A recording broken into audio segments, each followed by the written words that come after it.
Hey, this is Caleb with Stain and Seal Experts Fence and Deck Stains and Nashville Fence Staining Contractor here in Nashville, Tennessee. So a couple of years ago, I made the transition from the field, from our staining business, into the office.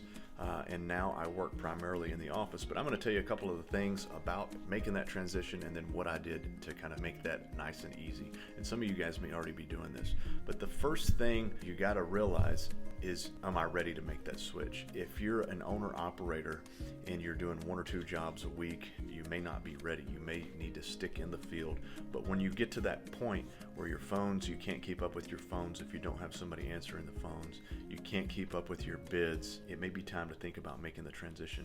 And the way that I did it was basically I worked from my truck office. I couldn't leave the field full time. Basically, I would go to the job site with the crew, I would get things started, get them set up, and then I would get in the truck. And I felt pretty guilty about it at first, but finally I realized, hey, look, I'm trying to grow the business, so I've got to step back away from things. And our guys understood that. So I would work from my truck. I would sit in the truck, make phone calls, bring my laptop. I had Wi-Fi in there.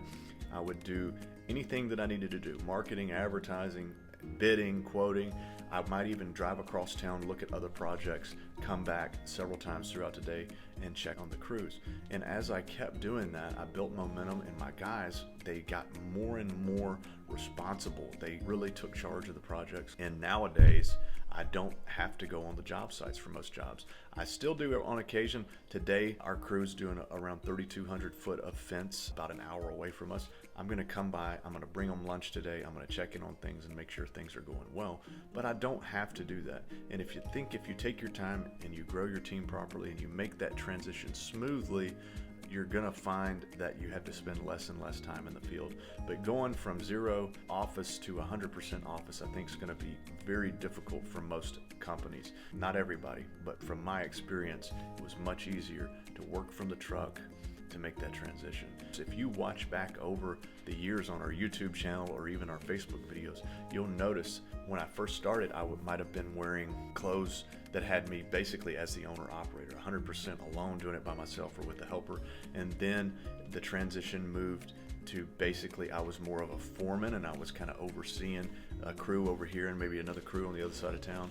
And then it got to where you notice I was wearing nicer clothes, polo shirt and things like that. I would show up on jobs, my hair was fixed, I wasn't wearing a hat. That was when I was working in the truck. And nowadays, if you see me, I'm probably wearing a polo shirt and khaki pants, and I'll show up on the job sites and things like that. And I made the transition, and that worked for me, and you'll see the transition through our video clips, and hopefully that'll work for you too. If you've got any questions on how we did this or other things in our business, you can always go to stainandsealexperts.com. Make sure you like our channel here, subscribe to us, and if we can do anything for you in the staining business, just let us know, guys. Thanks.